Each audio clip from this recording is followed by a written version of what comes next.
நிபந்தனைகளை மீறிய செந்தில் பாலாஜி. செந்தில் பாலாஜிக்கு முன்ஜாமீன் ரத்து. சிறைக்கு செல்ல போகிறாரா? ஒரு காலத்துல அமைச்சரவையில அதிகாரமிக்க நபராக வலம் வந்த முன்னாள் அமைச்சர் செந்தில் பாலாஜி மட்டும் இல்லாம அவரது சகோதரர் அசோக்குமார் இப்ப சட்டத்தின் இக்கட்டான சூழ்நிலையில சிக்கிட்டாங்க. இந்த நிலையில உயர்நீதிமன்றம் விதித்த நிபந்தனைகளை மீறி காவல் நிலையத்துல ஆஜராகாம டிமிக்கி கொடுத்து வரும் இவர்களை எப்படியாவது கைது செய்ய முதல்வர் விஜய் தரப்பு முழு வேகத்துல இறங்கிட்டாங்க. இந்த நேரத்துல அவர் தப்பிப்பாரா இல்லனா சிறைக்கு செல்வாரா அப்படிங்கிறத பத்தி ஜெம் தொலைக்காட்சியில விரிவாக பார்க்கலாம்.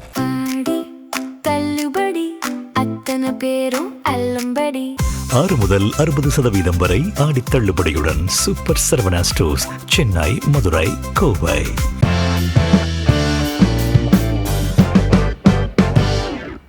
கிருஷ்ணகிரி மாவட்டம் ஊத்தங்கரை தொகுதியின் தாவேக சட்டமன்ற உறுப்பினர் இளையராஜாவை தொடர்பு கொண்ட மர்ம கும்பல் தாவேக அரசுக்கு எதிராக கொண்டு வரப்படும் தீர்மானத்தின் போது கட்சி மாறி வாக்களிக்க ரூபாய் 35 கோடி லஞ்சம் தருவதாக கூறி பேரம் பேசிச்சு. மேலும் இந்த கோரிக்கையை நிராகரித்தால் அவர் குடும்பத்தினருக்கு ஆபத்து நேரிடும் அப்படின்னு மிரட்டல் விடுக்கப்பட்டுச்சு. இருப்பினும் இந்த குற்றச்சாட்டுகள் குறித்த வலுவான ஆதாரங்கள் இதுவரை பொதுவெளியில் சமர்ப்பிக்கப்படாமலேயே இருந்துகிட்டு தான் இருக்கு. எம்எல்ஏ அளித்த புகாரின் அடிப்படையில் சென்னை திருவல்லிக்கேணி காவல்துறையினர் மேற்கொண்ட அதிரடி விசாரணையில சென்னையைச் சேர்ந்த திருநாவுக்கரசு போன்ற 9 பேர் கைது செய்யப்படுறாங்க.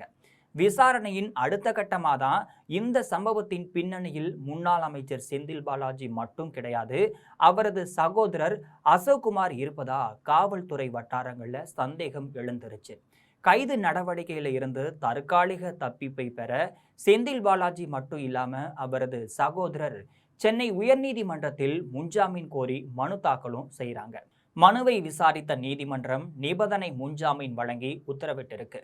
குறிப்பா சொல்ல போனா வழக்கை விசாரிக்கும் காவல் அதிகாரி முன்னிலையில் தினசரி காலை மற்றும் மாலை என இருவேளையும் நேரில் ஆஜராகி பதிவேட்டில் கையெழுத்திட வேண்டும் அப்படிங்கிற மிக கடுமையான நிபந்தனையை நீதிமன்றம் விதித்திருக்கு.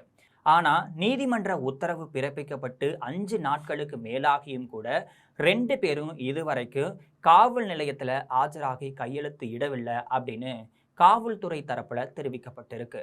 அவர்களுக்கு எதிராக ஏற்கனவே சம்மன்கள் மட்டும் இல்லாம லுக் அவுட் நோட்டீஸ்கள் வழங்கப்பட்டிருந்ததும் அவர்கள் விசாரணைக்கு ஒத்துழைக்காமல் தொடர்ந்து தவிர்த்து வந்திருக்காங்க. இந்த செயல் நீதிமன்ற அவமதிப்பாகவும் நிபந்தனை மீறலாகவும் பார்க்கப்படுது.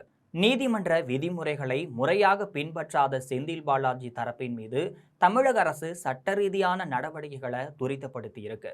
குறிப்பா சொல்ல போனா தங்களுக்கு வழங்கப்பட்ட முன்ஜாமீனை உடனடியாக ரத்து செய்ய கோரி நீதிமன்றத்துல மேல்முறையீடு செய்ய திட்டமிட்டிருக்காங்க.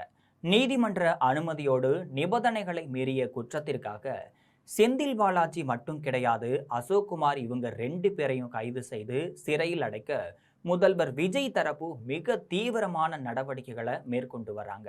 தமிழக அரசியல் வரலாற்றில் பெரும் திருப்பத்தை ஏற்படுத்தக்கூடிய இந்த சம்பவம் சட்ட விதிகளுக்கு யாரும் அப்பாற்பட்டவர் கிடையாது என்பதை உறுதிப்படுத்தும் வகையில் அமையும் அப்படின்னு எதிர்பார்க்கப்படுது. நீதிமன்றத்தின் அடுத்த கட்ட உத்தரவு மற்றும் அரசு தரப்பின் இந்த அதிரடி நகர்வு செந்தில் பாலாஜி சகோதரர்களின் அரசியல் எதிர்காலத்தை தீர்மானிக்கும் முக்கிய நிகழ்வாக கருதப்படுது. இறுதியா சொல்ல போனா நீதிமன்றம் விதித்த நிபந்தனைகளை செந்தில் பாலாஜி தரப்பு அப்பட்டமாக மீறியதை உணர்ந்த நீதிபதிகள் அவர்களின் முன்ஜாமீனை ரத்து செய்ய வாய்ப்பு உள்ளதா தீர்ப்பின் திசை திரும்பி இருக்கு. மறுபுறம் நீதிமன்ற உத்தரவுக்காக காத்திருக்காமல் செந்தில் பாலாஜியின் இருப்பிடத்தை சுற்றிலும் காவல் கண்காணிப்பை தீவிரப்படுத்தி இருக்கு தமிழக அரசு. சட்டத்தின் பிடியிலிருந்து தப்பிக்க நினைத்தவர்களுக்கு இப்ப சட்டத்தின் சுருக்கு கயிறு இருக்க தொடங்கிருச்சு. மேல்முறையீட்டு மனு சாதகமான தீர்ப்பு வந்ததும் எந்த நேரமும் இவர்கள் கைது செய்யப்படலாம் அப்படிங்கிற நிலை உருவாகி இருக்கு. சிறை கதவுகள் அவர்களுக்கு முன்பாக திறந்திருக்கு. அதிகாரத்தின் உச்சத்தில் இருந்தவர்கள் சட்டத்தின் முன்னால் மண்டியிட வேண்டிய கட்டாயத்திற்கு தள்ளப்பட்டிருக்காங்க. அரசியல் சதுரங்கத்தின் இந்த போரில் இறுதி வெற்றி யாருக்கு என்பது செந்தில் பாலாஜியின் அரசியல் எதிர்காலம் என்னவாக போகிறது அப்படிங்கிறதையெல்லாம் பொறுத்திருந்துதான் பார்க்க வேண்டும். இது போன்ற நிறைய அரசியல் செய்திகளை அன்றாடம் தெரிந்து கொள்ள ஜெம் தொலைக்காட்சியுடன் எப்பொழுதும் இணைப்பில் இருங்கள்.